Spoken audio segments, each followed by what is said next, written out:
Hi, I'm George Crump, lead analyst with Storage Switzerland. So we're at VMworld 2014. One of the big conversations at VMworld is Flash. The show has evolved from a show about virtualization to a show about storage to a show about memory and flash-based storage. And there's a lot of different choices available to you as you start to look at the different flash options. So I've asked Kevin Wagner from Diablo Technologies, he's the VP of Marketing there, to join us in the conversation. Kevin, thanks for joining us. Yeah, thanks for having me. So, if I look at the flash market, like I said, there's a lot of decisions to be made now, right? You've got sort of the shared all flash and hybrid arrays.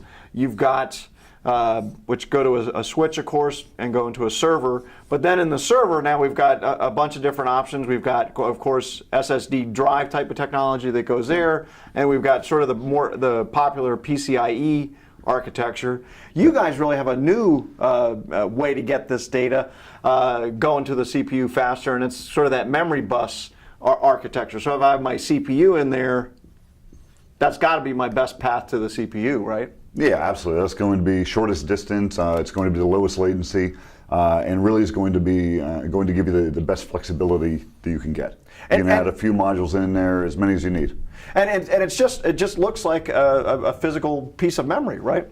Yeah, absolutely. And then just plugs into the DIMM slot, and then I've got flash storage instead of DRAM. Yeah, it looks like a DDR3 DRAM stick. Okay. For all intents and purposes, the same form factor, so it goes right into the DDR3 slots of the server. Put as many of them in there as you want, and add as much capacity as you need. And at incredibly low latency at that point. Incredibly low latency. Yeah. It's as low as 3.3 microseconds. Whew. So Kevin, obviously one of the big issues here, or challenges I think for you guys, is getting server vendors to adopt this technology. Because I assume you just don't slap it into server and poof, it works. There's got to be some work on the server vendor side. Is that true? Yes, absolutely. So how's that adoption going? Oh, it's been going very well. This has been a good year for us. So early in the year, we had IBM announce, and they announced the X3650. That's a 2-socket system. Okay. That'll have the X-Flash DIMM in it. They have the X3850 and the X3950. And those are 4-socket and 8-socket systems. Okay. And they're selling those now. They're available right now. We actually have enterprises that are deploying these models. Wow, that's great. And so they're being pretty successful with it? Yeah, we've seen very good success with it. Okay. We have a lot of enterprise customers that are doing proof of concepts. We have several that are doing deployments. So the ramp is looking really good. Okay. We also, just a couple of weeks ago, announced Supermicro. Okay. So Supermicro, I won't write all the model numbers because I can't remember them, but currently they have about 7 different model numbers that are supporting the SanDisk UltraDIMM technology. And that's a pretty big pickup, right? Because Supermicro may not be a household name to like our normal IT planner that would be watching this, but they're sort of the supplier to the OEMs, aren't they? Yeah, they're a big one. I mean, the volumes that they push are really significant, and they see this as a really good differentiating technology for them. Okay. The other thing I'd say is I'd keep watching the news because I would expect further announcements before the end of the year. Okay. More than one. Okay. So I think the traction we're getting with OEMs is extremely good. And my assumption would be this is sort of like a snowball effect. Once you get 2 or 3 of these guys, the rest of the guys almost have to adopt it. Otherwise, they're kind of on the outside looking in, aren't they? Yeah, I think that's something that's been interesting to us. Is there's been a lot of interest, especially over this past year, and we see that evolving even faster as we go. Okay, so let's turn our attention to VMware. Obviously, we're at VMworld. You guys are here probably for a reason, right? So let's draw a couple more servers out here, and now we've got VMs running up here. What are you guys doing in this environment that really makes a big difference?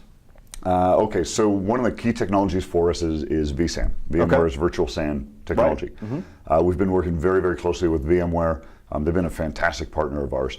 And they've really helped us to make sure that we design the right driver, that we have things working correctly in a vSAN environment. Mm-hmm. And so there's a few things that have happened. One is that we've worked with them on CPU utilization. Okay. And how to manage the threads and the cores. Okay. And we've gotten our CPU utilization down very significantly. Wow, okay. So we're keeping the footprint very low inside the servers. Okay. The second thing is that we actually have built a driver along with VMware that allows for striping inside vSAN. So the way that vSAN works, for those that don't know, there's a flash tier,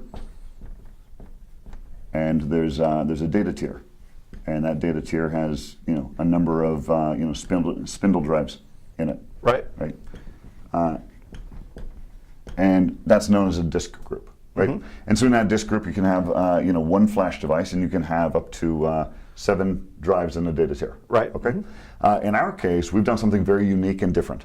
In our case, we have a stripe driver that allows us to put multiple UltraDIMMs together, stripe them all into one LUN, and so now we can have multiple devices in the flash tier. It looks to be one device to vSAN, and now we can expand that disk group to have more devices in there. So it really allows 2 things. One is it gives you better performance, of course, because now they're striped together. Sure. And so you're going to get much better performance. Well, and especially in the memory channel, I would assume that's good because you can leverage all those lanes of traffic, so to speak, that the channel gives you, right? Yeah, and what's very interesting is we already had proven out, and we have a white paper that we're just publishing. We proved out that in a VDI environment we do extremely well. Having flash on the memory channel is giving us very good view planar scores for VDI. And then you put it into a vSAN environment and stripe the driver, and we get even better performance. Okay. And so this is going to be a really big one for us. And I guess obviously the other big thing is I can make the capacity of that tier pretty big now too, right? Yeah, that's interesting because you can really increase the capacity of that tier any way that you want to. But it also means that you don't have to necessarily add disk groups. Right. If you wanted to, you can add more flash to the flash tier. It comes up as one device, and you don't have to create more disk groups, which would mean that you need more hard drives. Right. And more spindles and more power and more cost. Okay. So making vSAN more efficient, lowering CPU utilization, building out that flash tier, that's all great stuff. What do you got? I know that you just recently announced sort of the generation 2, if you will, of the product. What's changed in the products and since last year? So we announced our generation 2. That's a early 2015 platform for us. Okay. And that will essentially move us to DDR4. Okay. There are some other enhancements that we're doing to really beef up the processing engine in it. And there's some software technologies that we're working on in parallel that will likely show up first on our next generation.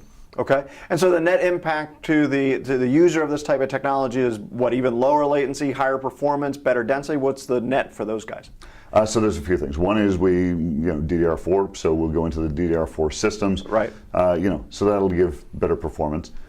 Second thing is, we think that there are some ways that we can reduce latency even further. So get it down below 3.3 microseconds. Wow. Yeah. So we think that's going to be very unique. And as I said, there's some software enhancements that we're doing that we beefed up the processing engine to be able to handle some of those software enhancements. Okay, great. Kevin, thank you for joining us today. Thank you. Good to be here. So, as you look at your flash options that are available to you, this is another type of technology that really pushes down latency, and whether you're in a virtualized environment or a high-performance compute environment, should bring you more scale and better total cost of ownership. So again, another technology to look at. Thanks for joining us today. I'm George Crump, lead analyst with Storage Switzerland.